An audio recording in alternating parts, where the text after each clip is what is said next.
Soal barang bukti yang dihadirkan termasuk yang dihadirkan oleh ahli, begitu juga dengan pembuktian jaksa. Mas Ganjar melihatnya seperti apa? Akurasi ahli, juga pembuktian dari jaksa di muka sidang. Ya gini ya, kalau apa yang dibuktikan di pengadilan itu kan kunci pembuktiannya ya. Jadi bukan dari apa di penyidikan, tetapi apa yang berhasil disodorkan, fakta-fakta yang tersaji di pengadilan. Nah, kalau menyangkut barang-barang bukti misalnya rekaman CCTV seperti yang tadi Pak Oto bilang ya tentu kan itu secara formil dan secara material harus sah semuanya. Ya misalnya CCTV itu diambil secara sah, disita, lalu termasuk originalitasnya.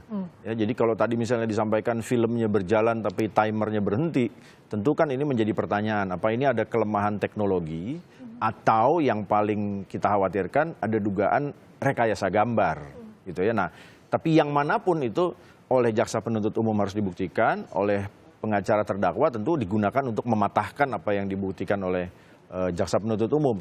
Gitu. Jadi yang menarik begini, keterangan ahli itu penting ya karena ini alat bukti yang mendukung pembuktian suatu tindak pidana.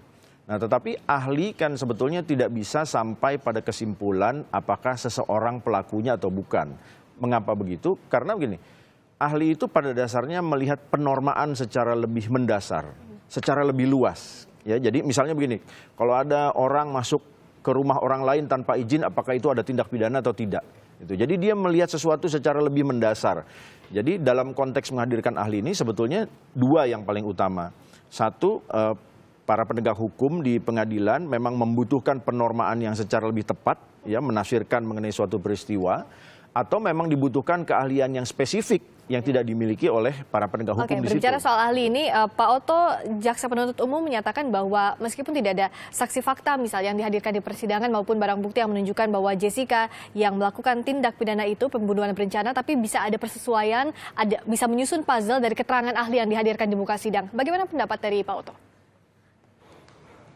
Jadi begini ya, kalau berbicara kita persesuaian, kan kita juga harus tahu yang bersesuaian itu apa.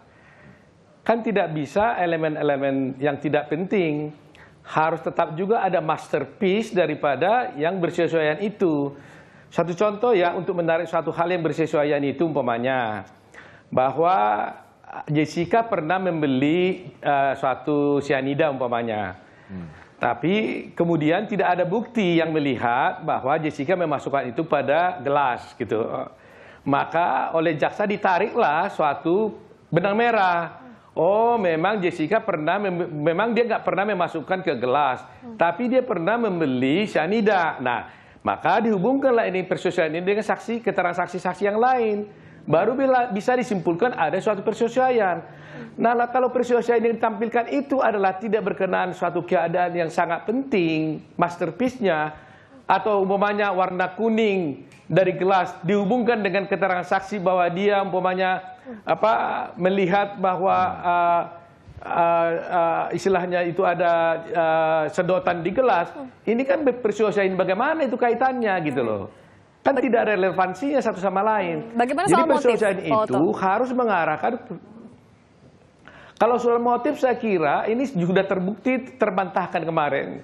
Jadi kemarin itu mungkin ya kemenangan besar buat Jessica karena saksi yang kemarin itu adalah ahli yang ditampilkan oleh jaksa justru sangat-sangat menguntungkan Jessica.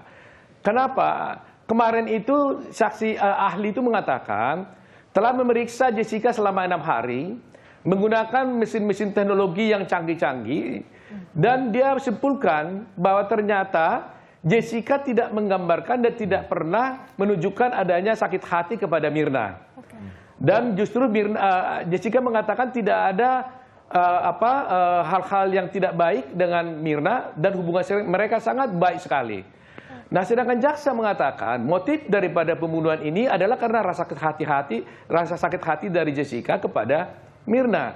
Jadi dengan ahli ini kemarin sudah terbatahkan itu. Jadi saksi ahli daripada dari jaksa justru memperkuat bahwa ternyata tidak ada pembunuhan berencana dengan motif sakit hati. Keterangan ahli jadi udah lumpuh gitu loh. Oke, Pak Oto. Keterangan ahli ini, Mas Ganjar, kalau dilihat apakah betul memang justru menguatkan Jessica dengan keterangan demikian bahwa tidak ada sakit hati antara Jessica dan Mirna, ini apakah bisa serta-merta menggugurkan tadi tuduhan atau dakwaan pembunuhan berencana? Ya begini sebetulnya ya, kalau kita bicara motif ya, kan motif orang melakukan kejahatan atau kekerasan tertentu kepada korban itu pasti ada alasan tertentu ya. Nah yang paling umum adalah sakit hati, balas dendam, benci dan lain-lain. Nah kalau memang ahli menyatakan bahwa tidak ada sakit hati kepada korban, tentu kan artinya motif yang kita cari, alasan untuk melakukan suatu tindakan itu tidak ditemukan. Jadi saya melihatnya begini ya, yang dilakukan ahli sudah tepat, bahwa dia menilai mengenai sesuatu berdasarkan pengetahuannya ya, teori ilmiah dan lain-lain. Nah, bahwa dia tidak bisa menentukan seseorang sebagai pelaku atau bukan, memang tidak bisa sampai ke situ ahli ya, dia penormaan saja. Nah, kalau dia sendiri tidak mampu menemukan, bahkan berkesimpulan ya, bukan tidak menemukan, dia berkesimpulan bahwa tidak ada sakit hati, berarti kan tidak ada motif ya. Saya nggak tahu apakah secara keilmuan yang dimiliki oleh ahli itu dimungkinkan orang melakukan kekerasan atau kekejaman tertentu pada korban yang dasarnya bukan sakit hati. Gitu. Kita kan umumnya begitu ya, karena kesel, gitu ya, karena benci kita lakukan sesuatu. Nah mungkin nggak orang sayang malah menyakiti kan? Ini bisa berpotensi untuk aneh. menggugurkan dakwaan dari jaksa itu soal pembunuhan berencana atau masih ada? Paling tidak begini, paling tidak salah satu aspek pembuktiannya jadi patah menurut saya. Ya, yang tadi dibilang motif tadi itu ya, kan walaupun begini ya, motifnya bisa bermacam-macam.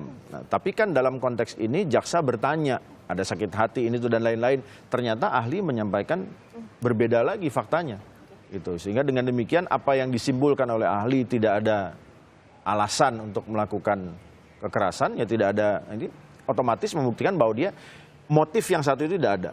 Nah, kalau bicara soal ahli juga, ada tadi Pak Oto sempat menyatakan ada barang bukti yang diragukan yang ditampilkan oleh ahli di muka sidang. Apakah ini akan dimintakan lagi kepada hakim untuk diputarkan ulang atau seperti apa Pak Oto? Karena kan kopiannya, salinannya sampai saat ini tidak diberikan kepada kuasa hukum. Majelis hakim tidak menyetujui untuk diberikan ke kuasa hukum, Pak Oto. Ya mudah-mudahan kami kan nanti kan pasti juga akan membawa ahli kan. Jadi mudah-mudahan ahli ini adalah kalau umpamanya kita sudah bawa dan kemudian diputar di persidangan, tentu ahli kami kan bisa juga memberikan tanggapan terhadap itu. Walaupun sebenarnya dengan adanya YouTube yang kami nonton, dengan ada rekaman yang kami buat, sebenarnya cukup, tapi kan lebih akurat kalau itu jaksanya memutar sendiri di persidangan, dan berdasarkan analisis yang telah kami buat sekarang, memang terus terang saja rekaman CCTV yang ditampilkan itu mudah-mudahan kami bisa patahkan gitu loh ya.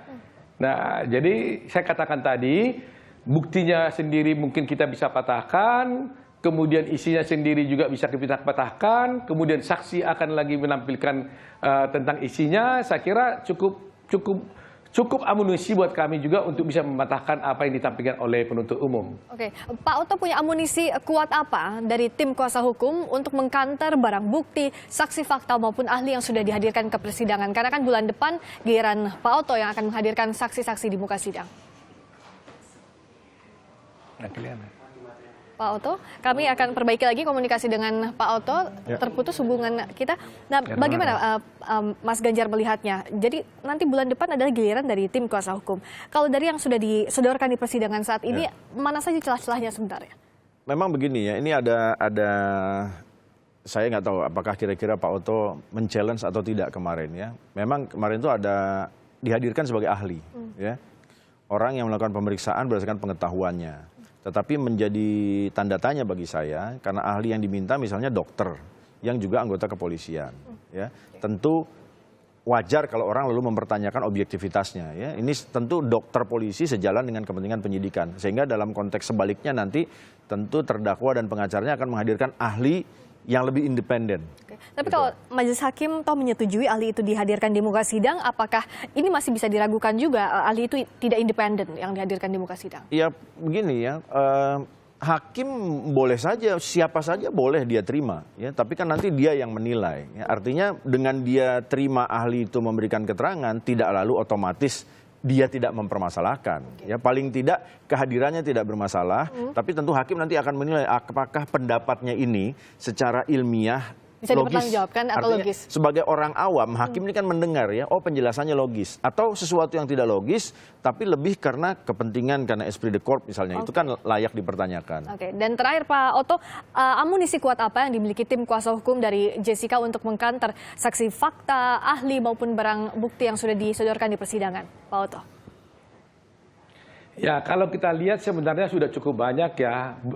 Di luar yang akan kami sampaikan nanti, berdasarkan bahan-bahan yang dimiliki jaksa sendiri, kami balikkan kepada jaksa, itu sebenarnya sudah lebih dari cukup ya. Karena dari awal kan kami sudah jelaskan, bahkan mulai daripada barang bukti tentang sisa minuman Mirna, itu juga sudah bermasalah. Yang disita 2 gelas, 1 botol.